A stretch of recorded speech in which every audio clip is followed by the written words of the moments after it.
구독자 여러분 안녕하세요. 필립의 사연방을 찾아주셔서 대단히 감사드립니다. 그럼 오늘도 재밌는 사연을 바로 읽도록 하겠습니다. 안녕하세요. 저는 40 초반의 여자입니다. 얼마 전 결혼 10주년이 되면서 그동안 있었던 사건을 들려드리고 싶어 필립님께 사연을 보냈어요. 소스라치게 놀랍고 천지개벽할 반전의 스토리이니 꼭 들어주시면 감사하겠습니다. 저는 계란 한 판인 30살에 남편과 결혼했어요. 저희는 5년의 길고 긴 연애를 하고 자연스럽게 결혼을 하게 되었답니다. 연애 초반에는 불타고 애절한 사랑을 했지만 나중에는 친구처럼 편하고 안 보이면 걱정되는 사이가 되어서 물이 흐르는 것처럼 결혼까지 흘러갔어요. 양가 부모님은 저희가 오랜 연애를 해와서 잘 맞는 짝일 거라 확신하셔서 쉽게 결혼을 허락해 주셨답니다. 그로부터 2년 뒤 저와 남편 사이에 사랑스러운 아들이 태어나며 진짜 행복이 뭔지 깨달으며 예쁘게 살게 되었죠. 출산한 저는 회사를 아예 그만두고 육아에 전념하기로 했고 남편은 회사에서 진급을 하게 되었어요. 다행히 시작부터 좋은 결과가 나와 안정적이고 이전보다 나은 형편이 되었답니다. 그렇게 세월은 흘러 제 아들이 초등학교에 들어가게 되었고 저희 세 식구는 더 바랄 것이 없을 만큼 잘 사는 가족이 되었답니다. 그런데 남편이 수상쩍은 행동을 하기 시작하며 부부간의 신뢰에 금이 가기 시작했어요. 당신 자다 말고 왜 베란다까지 나가서 전화를 받아? 그게 회사 상사한테 전화로 온판 깨졌거든. 당신이 뭘 잘못했길래. 그리고 나무라고 할 거면 회사에서 뭐라 할 것이지. 새벽 3시에 혼을 낸다고? 솔직히 말해봐. 도대체 무슨 짓을 하고 다니는 거야? 사람 말 좀 믿어라. 남자가 직장 생활하면 어떤 일이든 생기는 거 아니겠어? 왜 그렇게 의심이 많아? 내가 당신을 몰라? 연애 5년에 결혼 7년이라고. 여태껏 새벽에 전화한 상사가 한 명이라도 있었어? 나 의심하게 만들지 말고 털어놓아봐. 그러자 남편은 신경질을 내며 방으로 들어갔고 제 물음에 끝까지 답하지 않았답니다. 다음 날도 제가 몰아붙여 봤는데 직장 상사랑 통화했다고 우기더군요. 그래서 남편이 잠잘 때 그의 지문으로 핸드폰을 풀어서 통화 내역과 카톡 내용을 확인해봤습니다. 그리고 여자의 육감이 딱 맞아떨어지는 결과를 보게 되었어요. 이 인간아, 애아빠라는 놈이 바람을 피우고 있는 게 말이 돼? 우리 현우한테 부끄럽지도 않니? 왜 남의 핸드폰을 훔쳐보고 난리야? 지금 그게 중요해? 바람난 놈이 할 말은 그게 아닐 텐데? 그래, 나 바람났다. 그것도 아주 새끈하고 젊은 아가씨랑 너처럼 딱딱하고 남편 위할 줄 모르는 여자보다 100배 아니 10,000배는 나은 여자라고. 헐씨구, 지금 내 앞에서 바람난 년 칭찬하는 거야? 지랄도 풍년이다 이 썩어빠지 새끼야. 남편이 바람을 피우면 눈물부터 난다고 들었는데 저는 전혀 그렇지 않았어요. 남편 놈에게 어떤 곤란함과 복수를 전해줄지만 머릿속에서 굴러갔답니다. 모든 걸 들킨 남편은 당당하리만큼 큰 소리를 내며 이혼을 요구했어요. 야, 긴 말할 거 없어. 우리 이혼하고 갈라서자. 지겹게 질질 끌고 사는 것보다 그게 낫지 않겠어? 당신도 나를 남자로 보지 않잖아. 돈 벌어오는 가장일 뿐이지. 내 말이 틀려? 나도 돈을 벌면 당신 못지않게 벌 수 있어. 내가 노느라 돈을 안 번 줄 알아? 우리 현호 키우느라 포기하고 사는 거라고. 그래, 너 잘났다. 그렇게 포기하고 사는 김에 나도 좀 포기해주라. 위자료는 부르는 대로 줄 테니까 현호만 나한테 넘겨. 바람핀 놈이 자식 귀한 줄은 아나 봐? 어디서 주제도 안 되는 놈이 내 아들을 내놓으라 말아야. 확 그냥 아들한테 다 불어버릴까 보다. 아빠 노릇 계속하고 싶으면 상간녀랑 정리해라. 난 누구 좋으라고 이혼 못 해주니까. 저의 입장을 확실히 밝히자 남편은 짜증을 내며 넌 남편이 다른 여자를 사랑한다는데 계속 끼고 살고 싶니? 정 떨어지고 그러지 않아? 라고 묻더군요. 그래서 저는 내가 현명한 거 몰랐어? 내 인생 쪽망하고 네 인생을 새롭게 출발해주게 가만히 두고 볼 거라 생각했니? 난 죽어도 혼자 안 죽어. 그러니까 이혼은 꿈도 꾸지 마. 이 더러운 불륜남 새끼야. 하고 경고를 날렸습니다. 하지만 그이는 아예 대놓고 바람을 피우기 시작했어요. 제가 그 꼴을 보고 이혼할 마음을 먹을 줄 알았는지 상간녀와 카톡을 대놓고 하기도 하고 전화로 사랑하네 어쩌네 하면서 꼴값을 떨더라고요. 아주 좋아 죽네. 그렇게 이혼하고 싶어? 난 진짜 당신이랑 이혼하고 싶어 죽겠어. 그럼 이 집 내 명의로 해주고 당신 재산 다 내놔. 그리고 현호 양육권까지 넘겨주면 이혼 도장 찍어줄게. 야, 그게 말이 되느냐? 내 등골을 빼먹으려고 작정을 했네. 그래? 그럼 당신 회사 커뮤니티에 바람 피운 증거 올려야겠다. 공기업에서 당신처럼 도덕적 문란을 일으키면 가만히 있을까? 바로 실업자 돼서 거짓골이 될 텐데. 무슨 증거? 설마 카톡? 그건 얼마든지 조작이 가능한 거라 회사에서 믿어주지 않을걸? 누가 카톡이래? 당신이 상간녀랑 모텔 드나드는 거 다 찍어놨어. 요즘 흥신소에서 이런 일은 아무것도 아니라더라. 뭐야? 내 뒤를 미행한 거야? 진짜 추잡하게 나오네. 추잡한 건 내가 아니라 너야, 이 개자식아. 이 더러운 사진들이 회사 홈페이지에 올라가길 바라지 않으면 앞으로 생활비 300만 원씩 줘. 제 통보에 남편은 말 같지도 않은 소리를 한다며 개거품을 물었는데 제가 회사 홈페이지를 띄우자 다급하게 달려와서 말하더군요. 이 여자 진짜 독종이네. 강도가 따로 없어. 내 월급의 반을 생활비로 달라는 게 말이 되니? 말이 되지. 내 정신적 피해를 보상하려면 그 정도는 줘야 하는 거 아니겠어? 당신이 바람을 피우든 말든 상관 안 할 테니까 매달 300만 원씩 내 계좌로 꽂도록 해. 아니면 네 인생 쪽날 테니까. 그이는 씩씩대며 화를 냈지만 결국 제 말대로 했습니다. 회사에서 잘려 거짓골이 되면 상간녀가 만나주지 않을 테니까요. 남편은 매달 300만 원씩 주면서 외박을 밥 먹듯이 하며 바람을 피웠고 저는 아들과 많은 추억을 쌓으며 정상적인 일상을 보냈습니다. 이쯤 되면 여자들은 무너지기 마련인데 남편에게 미운 정까지 다 떨어졌으니 그러려니 하게 되더라고요. 그런데 얼마 뒤 남편은 저와 이혼을 하려고 다른 수를 쓰더군요. 상간녀와 아예 살림을 차렸답니다. 야, 내가 이렇게까지 했는데 이혼 안 할 거야? 나 같은 놈하고 계속 살 거냐고. 누가 너랑 같이 산대? 이제부터는 그 천년 집에 가서 살아. 이 집은 네가 마음대로 드나들지 못할 거야. 여기 내 집이거든. 버젓이 내 명의로 된 아파트라고. 그래? 그럼 현우한테 사실대로 까발려야겠다. 당신이 바람 피운 사진들하고 상간녀랑 살림 차린 집에도 구경을 가야겠어. 이미 흥신소 사람 시켜서 그 집 위치랑 현관 비밀번호까지 다 알아냈거든. 아, 비밀번호 바꿔도 소용없어. 내가 다시 알아내면 되니까 말이야. 뭐 이런 게 다 있어. 당신 진짜 신물나게 한다. 진짜 너 같은 여자랑 결혼을 왜 했는지 모르겠다니까. 제 말에 그이는 얼마나 놀랐는지 저희 집에 오겠다는 말을 못하더라고요. 그래서 제가 생활비 300만 원을 주지 않거나 저희 집에 발만 디뎠다가는 아들을 평생 보지 못할 거라고 다시 되새겨 주었네요. 그럼 난 현호를 언제 보는 건데? 현호도 날 잘 따르잖아. 아빠가 집에 없으면 이상하게 생각하지 않겠어? 걱정하지 마. 지방으로 발령나서 한 달에 한 번씩밖에 못 본다고 이야기해뒀어. 생활비 입금하는 날마다 현호 만나게 해줄게. 이야, 진짜 지독한 년이다. 돈을 받아야만 만나게 해주겠다? 정말 상상도 못했다. 대단하다, 김지영. 날 이렇게 만든 건 당신이야. 이 더럽고 추악한 새끼야. 그이는 저의 조건을 받아들이게 되었고 첨년과 동거를 이어나갔습니다. 물론 계속해서 저에게 이혼을 요구해왔지만 끝까지 더러운 불륜으로 살라고 거절했어요. 이 사실을 모두 알게 된 시어머니는 저를 찾아왔답니다. 사과를 하고 용서를 빌 줄 알았는데 그건 저의 착각이었습니다. 에미 너, 내 아들이 그렇게 싫다는데 계속 부부관계로 지내고 싶니? 너도 이혼하고 새 출발하면 좋잖아. 그러니까 좋게 좋게 가자. 응? 어머님, 제가 어머님의 개 같은 아들한테 이혼 조건을 말해줬는데 못 들으셨어요? 이 집 저한테 넘기고 재산의 반과 현호 양육권을 넘기면 간단하게 도장을 찍겠다고 했는데 뭐야? 내 손자를 네가 키우겠다고? 그리고 그 많은 재산을 네가 가져가겠다는 게 말이 되냐? 말이 왜 안 돼요? 그럼 제 아들을 더러운 상간녀 아들로 키우게 할 생각이었어요?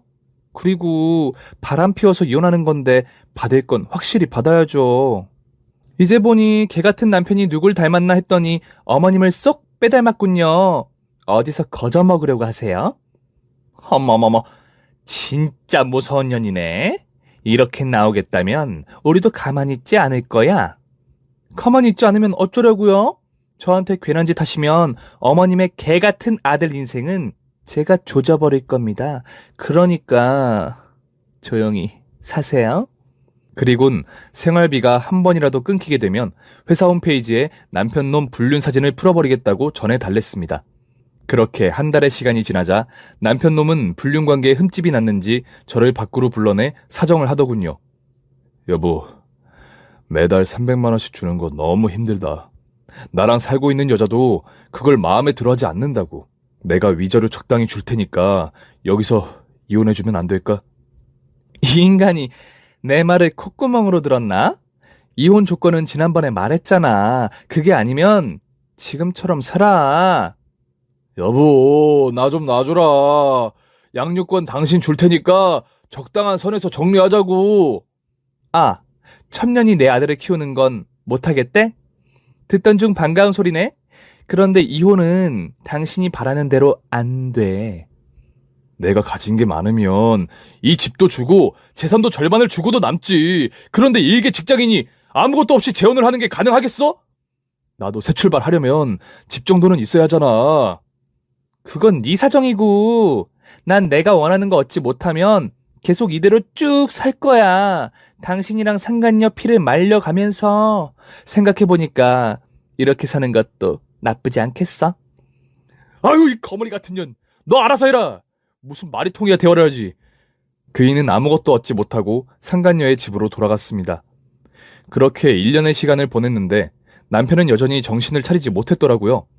물론 정신 차리고 집에 돌아온다 해도 제가 받아주지 않고 내쫓았을 거긴 하죠. 상간녀는 제 남편의 뭐가 좋은지 모르겠지만 유부남과 살림 차려서 사는 걸 보면 남편과 똑같은 년이겠더니 하고 관심을 끊었습니다. 그런데 이 첩년이 무슨 자신감인지 저를 만나자며 전화를 걸어왔답니다. 당당한 목소리로 나오라 마라 하길래 가볍게 꺼지라고 전해주며 속을 끓게 만들었어요. 이에 상간녀는 제가 강적이라는 걸 알았는지 제발 만나달라고 부탁을 했답니다. 저야 뭐 겁날 것도 없고 나가서 속이나 더 뒤집어주면 좋을 것 같아 첩년을 만나러 갔어요. 이윽고 카페에서 다소곳이 앉아있는 첩년을 만나게 되었는데 사진빨을 심하게 받는 여자더라고요. 왜 보자고 했어? 첩년이면 첩년답게 주둥이 닥치고 살 것이지. 왜 본초를 오라가라야? 와, 진짜 보통 내기 아니네. 아줌마, 언제까지 바람난 남편하고 부부로 유지할 생각이에요? 부부라니? 그게 뭔 개소리냐? 난 그 자식을 남편으로 생각 안 해. 내 돈줄일 뿐이라고. 네가 가져가서 잘 데리고 살고 있잖아. 이혼 조건을 받아들이면 나도 쿨하게 도장 찍어준다고 몇 번이나 말해줬다고. 아니, 조건도 가능한 조건을 걸어야지 7억짜리 아파트에 그의 재산 반을 떼달라는 게 말이 돼요? 나한테는 말이 돼. 그걸 못 지키면 그냥 이렇게 살면 되고. 나야 매달 꼬박 300만 원씩 받으니까 그걸로 먹고 살면 상관없어. 물론 내 아들이 조금 더 크면 생활비를 더 달라고 해야겠지? 이게 얼마나 합리적인 판단이니? 이성적이고 침착한 저와는 달리 상간녀는 인상을 찌푸리며 죽을 상을 하더라고요. 저를 이겨보려고 착각했나 본데 결국은 제 손바닥 위에서 노는 장난감에 불과했답니다. 그제야 상간녀는 저를 이길 수 없다는 걸 뼈저리게 느꼈는지 카페 한가운데서 무릎을 꿇고 빌었어요. 저기 언니, 저 오빠랑 꼭 결혼하고 싶어요. 언니한테 씻을 수 없는 상처를 준 건 진짜 미안하게 생각해요. 제발 제 인생에서 나가주세요.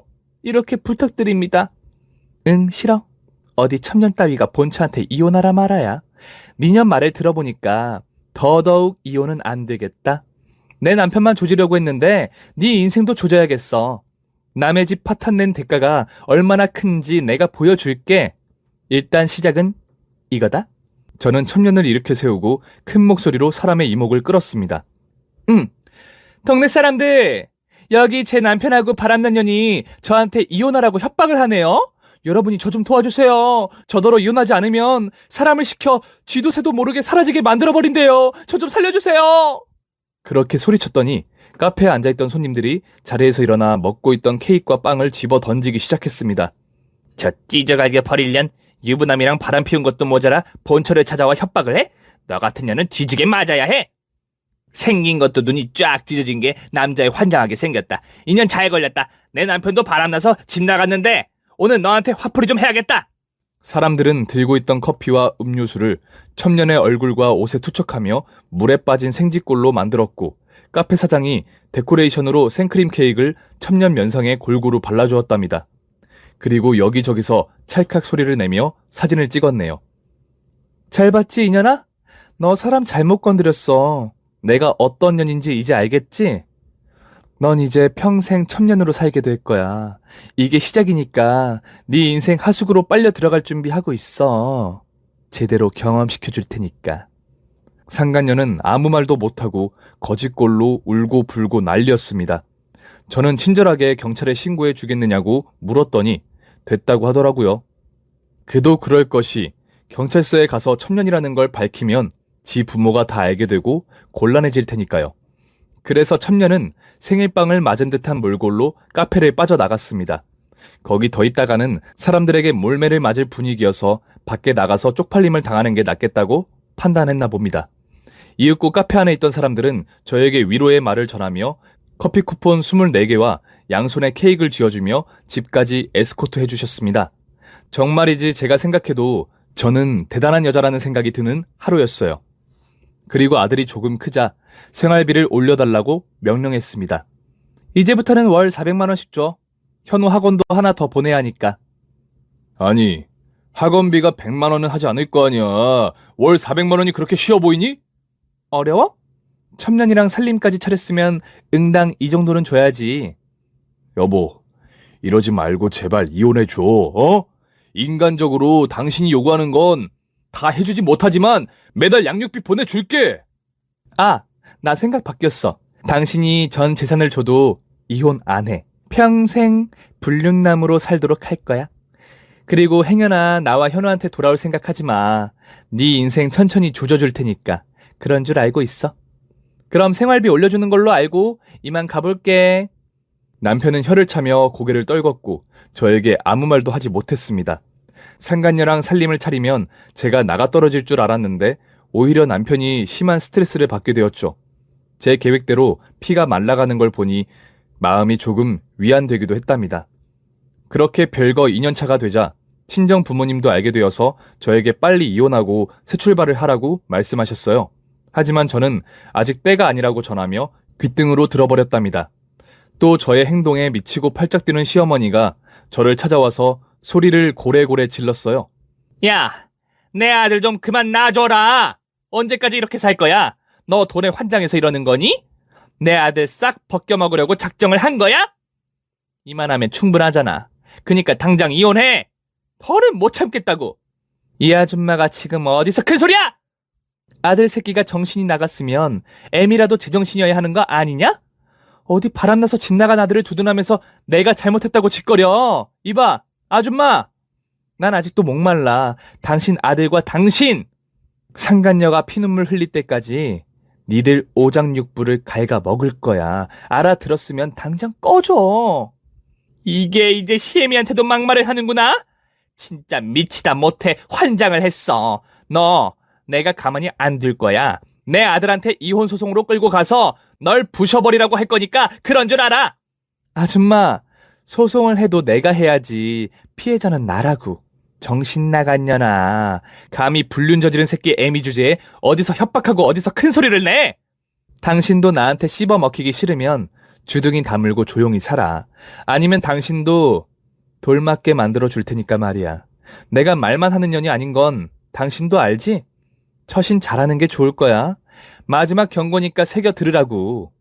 시어머니는 저에게 욕을 바가지로 먹고 나서야 자리에서 일어났습니다. 제 경고에 얼마나 쫄았는지 팔다리를 부들부들 떨면서 현관문을 나서더라고요. 한때는 살갑던 사이였는데 이렇게까지 원수가 되니 아주 조금 마음이 좋지 않았답니다. 별거 3년차가 되었을 때도 달라진 건 하나도 없었어요. 이혼해주길 기다리는 남편과 상간녀는 여전히 깨를 벗고 잘 살고 있더라고요. 그런데 저에게도 큰 변화가 찾아왔습니다. 상상도 못했던 일이었죠. 아들이 학원 친구를 데리고 왔는데 저희와 같은 아파트에 사는 아이였습니다. 제 아들도 그 친구 집에서 자주 어울리다 보니 그쪽 아빠와 자주 통화하게 되었어요. 얼굴은 한 번도 보지 못했는데 친절하고 예의 바른 사람이었죠. 그런데 마트에 장을 보러 갔는데 얼굴을 몰랐던 아들 친구의 아빠가 저에게 인사하더군요. 현호아 어머님이 맞으시죠? 안녕하세요. 저는 지욱이 아빠입니다. 아, 지욱이 아버님이세요? 반가워요. 그런데 저인 건 어떻게 알았어요? 한 번도 뵌 적이 없잖아요. 그게 현호 어머님 카톡 사진을 보고 알았습니다. 워낙 미인이셔서 멀리서도 눈에 확 띄네요. 별 말씀을. 그런데 장 보러 오셨나 봐요. 네. 호래비가 아들 밥 차려주려면 어쩔 수 없는 일이죠. 현호 어머님, 만나서 아주 반가워서 그러는데 저희 장 보고 커피라도 한잔 하실까요? 좋죠. 안 그래도 지우기가 너무 착하고 예뻐서 칭찬하고 싶어 입이 근질거렸거든요. 어쩜 아드님을 그렇게 잘 키우셨어요? 현호야말로 천사 같은 친구죠. 마음 같아선 제 아들을 삼고 싶다니까요. 그래서 저희는 장바구니를 들고 카페로 자리를 옮겨 커피를 마시기 시작했습니다. 30분 정도는 아이들 이야기로 수다를 떨었는데 나중에는 이야기거리가 떨어져서 자리에서 일어나야 되나 싶었죠. 현호 어머님, 현호한테 듣기로 별거 중이시라고요? 네? 현호가 그런 것까지 말해요? 나 참 창피해 죽겠네. 뭐가 창피해요? 현호 어머님이 잘못한 건 하나도 없으시던데. 그런데 그 얘기를 왜 꺼내시는 거죠? 저 놀리고 싶어서 그런 건가요? 제가 기분 나쁜 내색을 드러내자 바로 사과를 하더군요. 아, 아닙니다. 저는 그냥 현호 어머님이랑 친구가 되고 싶어서 그런 거예요. 속 이야기를 풀었으면 하는 그런 친구요. 저도 이혼하고 속내를 털어놓은 사람이 없어서 답답하거든요. 기분 언짢으셨다면 사과드리겠습니다. 아니에요. 제가 오바했네요. 맞아요. 저 별거 하는 건 남편이 바람나서 다른 여자랑 살림을 차렸기 때문이에요. 그 인간을 생각하면 이가 바득바득 갈린다니까요. 그럼 어째서 이혼을 안 하고 버티시는 거예요? 다른 이유라도. 쉽게 이혼해주면 안 될 것 같아서 최대한 시간을 끄는 중이에요. 그래야 위자료도 제대로 받고 정신적 피해 보상까지 한꺼번에 쓸어버릴 생각이에요. 그 인간은 지금 속이 타들어가고 있을 겁니다. 아, 그러시구나. 원하는 대로 잘 되셨으면 좋겠네요. 현호 어머님 시간 괜찮으시면 오늘 저녁에 저희 집에서 같이 드시는 건 어떠세요? 제가 현호한테 불고기를 해주기로 약속했거든요. 마침 오늘 마트에서 불고기 재료를 사왔는데 같이 밥을 먹으면 좋을 것 같지 않으세요? 정말요? 저야 손이 편하니까 좋죠. 원래 밥은 남이 해준 밥이 제일 맛있는 법이잖아요. 네. 그럼 이따 저녁 때 뵙겠습니다. 그래서 전 집에 가서 아들에게 지욱이네 집 가서 밥을 먹자고 전했어요. 아들놈은 어찌나 좋아하던지 제가 서운할 정도로 기뻐했습니다. 현호야, 너 그렇게 좋아? 지욱이네 집에 꿀이라도 발라놨냐? 아니, 그냥 지욱이네 집이 좋아. 아저씨도 너무 좋고. 아저씨가 우리 아빠면 좋겠다는 생각을 자주 한다니까? 뭐야, 이 녀석이 엄마한테 못하는 소리가 없어?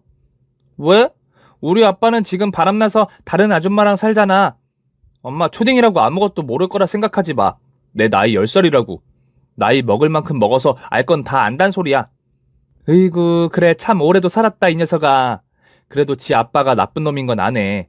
알았으니까 얼른 지욱이네 집으로 가자. 엄마, 아저씨가 우리를 초대한 게 엄마 때문이 아닐까? 엄마한테 관심이 있어서 그런 것 같아. 이번 기회에 엄마도 아저씨랑 잘해봐. 정말이지 요즘 애들은 말하는 것도 행동하는 것도 엄청 빨랐습니다. 지욱이네 집에 가는 내내 저더러 새아빠를 만들어달라고 하는데 너무 웃겨서 할 말을 잃었네요.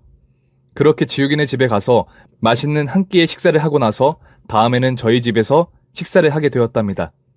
처음에는 오고 가는 정이라고 생각했는데 나중에는 지욱이 아버님이 뜻밖의 선물을 주었어요. 이거 뭐예요? 목걸이 아니에요? 네, 맞아요. 현우 어머님한테 잘 어울릴 것 같아 사왔습니다. 저기 지욱 아버님, 이건 못 받겠네요. 저희가 무슨 연인 사이도 아닌데 이런 선물은 아닌 것 같아요. 아, 제가 실수를 했군요. 죄송합니다. 전 지영 씨가 저와 같은 마음인 줄을 알았어요. 제가 눈치가 없어서 오늘 일은 없던 걸로 해주세요. 저에게 마음이 있다는 걸 내비친 지욱 아버님은 실망한 얼굴로 대답했습니다. 그래서 저는 솔직하게 말해주었어요.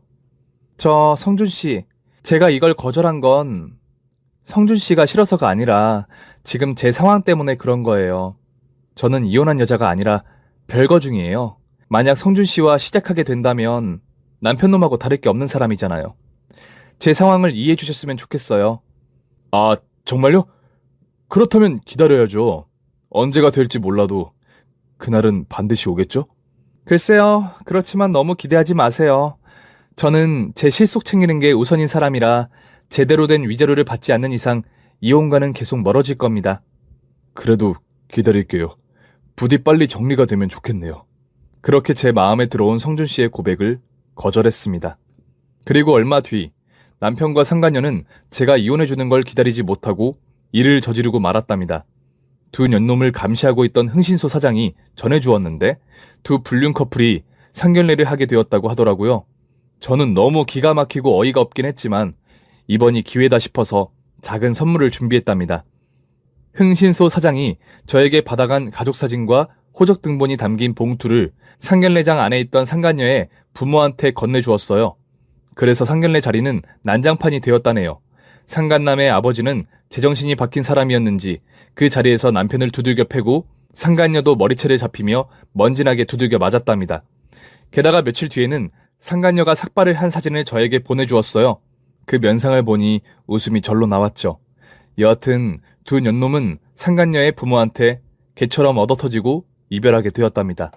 그러자 낙동강 오리알이 된 남편은 철판을 깔았는지 저희 집 앞에 찾아왔어요. 현관 비밀번호를 바꿔놓았으니 들어오지도 못하고 아들 이름만 연신 불러댔습니다. 현호야, 문 열어주지 마라. 열어줄 생각 없었는데. 자식, 누굴 닮은 거야? 엄마. 역시 제 아들이었습니다. 남편은 그냥 돌아갔지만 매일 아파트 입구에서 잠복을 했는지 저를 발견하자 나무들 사이에서 모습을 드러냈습니다. 여보, 이 남자 뭐야? 당신 지금 바람 피우고 있는 거야? 아, 깜짝이야. 이 또라이야. 거기 풀숲에 숨어 있었냐? 말 돌리지 말고 이 자식 누군지 말해. 당신도 바람을 피우고 있던 거지? 이렇게 되면 우리 둘 다 쌤쌤이잖아. 먼 눈에는 뭐만 보인다더니. 이분은 현호 친구 아버님이야. 오늘 현호가 친구 집에서 놀고 온다고 말해주는 중이었다고. 내가 괜한 오해를 했네? 여보, 나 그동안 반성 많이 했어. 우리 예전으로 돌아가자. 내가 머리에 총 맞았니? 미쳤다고 너를 집에 들이게? 당장 꺼지지 않으면 더러울 꼴 당할 거야. 알았어. 그럼 오늘은 이만 돌아갈게. 당신이 화가 풀릴 때까지 매일 용서를 빌러 올 테니까 그런 줄 알아. 여보, 사랑해. 안 꺼져, 이 개자식아! 그러자 남편은 주랭랑을 치며 도망갔습니다. 이 상황을 지켜본 성준 씨는 제가 욕하는 걸 듣고 놀랐는지 제 눈을 피하더라고요. 그런데 아니나 다를까 그날 이후로 저에게 연락 한 통 없었습니다. 점잖고 조용한 사람이었으니 저의 우악스러운 모습이 마음에 안 들었겠죠. 어찌 되었든 간에 저는 해결해야 할 문제인 남편놈을 치워버리려고 이혼 전문 변호사를 찾아갔습니다. 제가 왜 이렇게 늦게 이혼 결정을 했는지는 이해가 안 되실 수가 있는데 결혼 10년 이상이 되어야 재산을 반으로 나눌 수가 있다는 이유 때문에 3년의 시간을 버텼답니다. 그래서 남편이 외도와 딴 살림을 차린 증거까지 제출해서 절반 이상의 재산을 받아낼 계획이었죠. 며칠 뒤 시댁으로 보낸 이혼 소장을 받은 남편이 저희 집 앞으로 찾아왔습니다. 이번에는 아파트 단지 안에서 무릎 꿇고 빌더군요. 여보, 내가 잘못했어. 여자한테 눈이 돌아서 당신에게 못할 짓을 한 거 알아. 하지만 지금의 나는 완전히 새롭게 태어났어. 신생아랑 똑같다니까. 당신이 날 받아주기만 하면 아파트 당신 명의로 해줄게.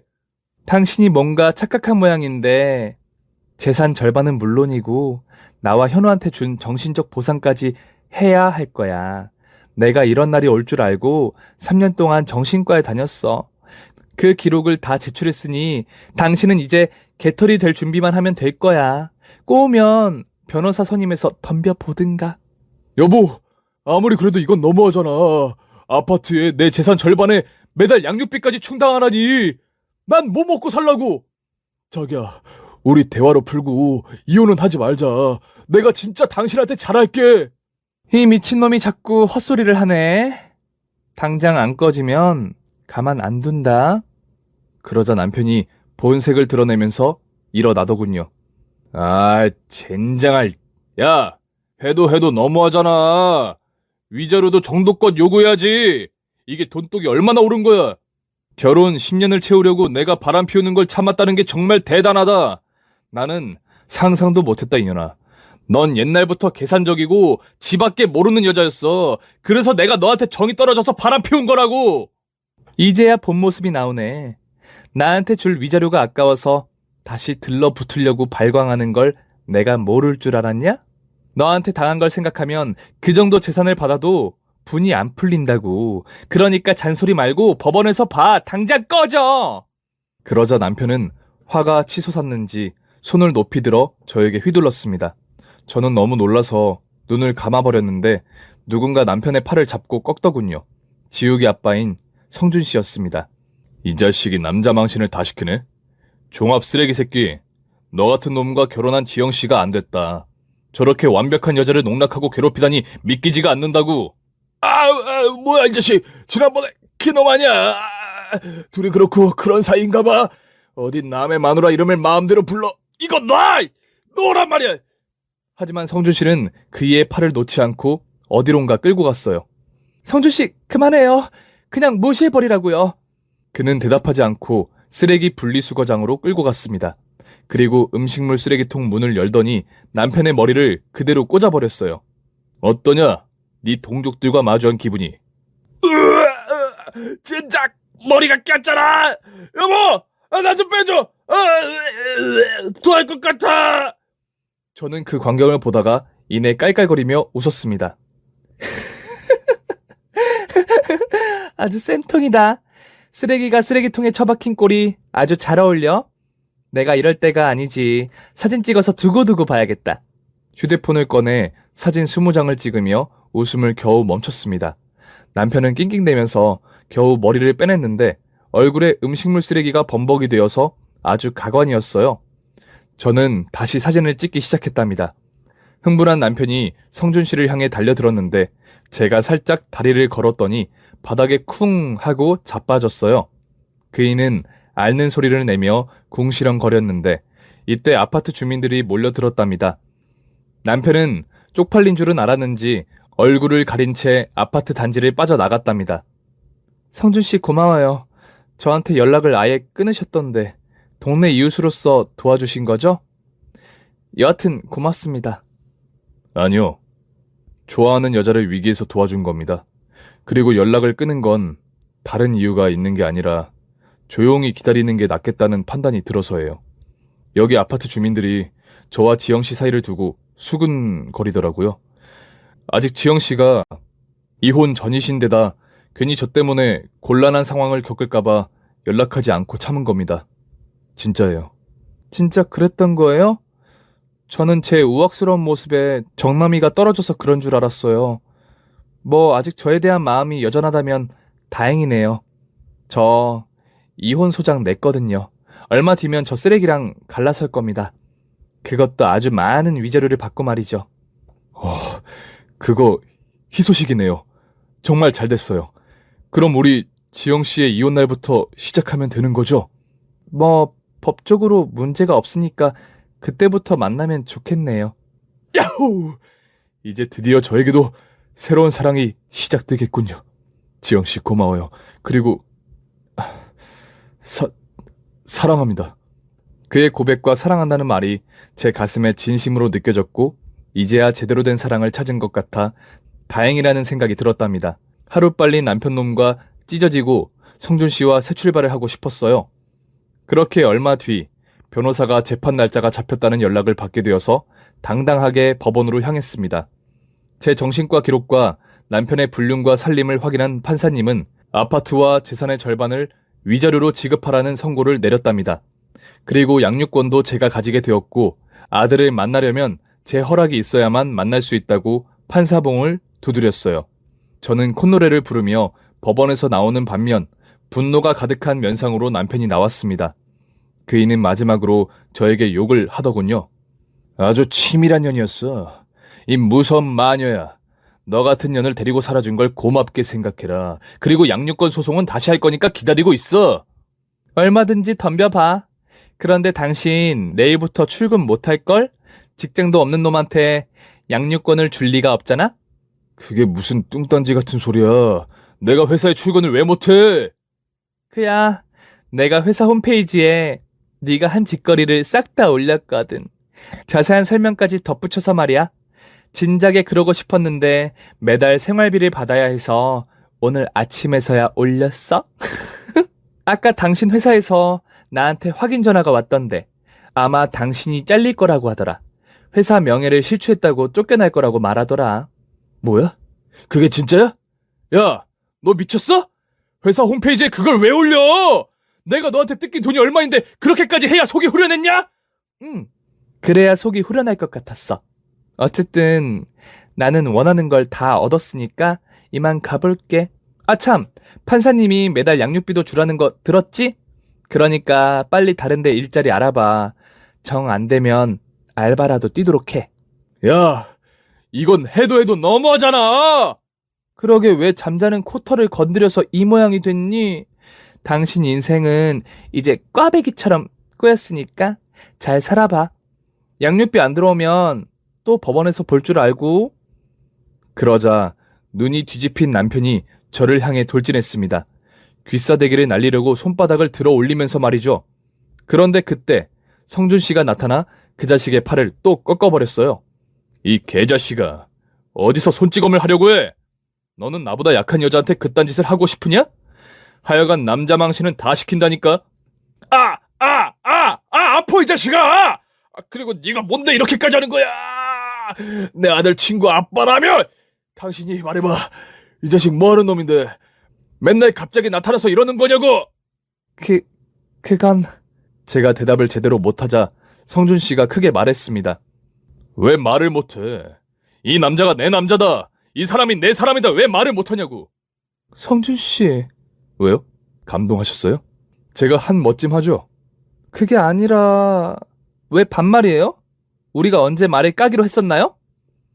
아, 그렇죠. 그런데 어떻습니까?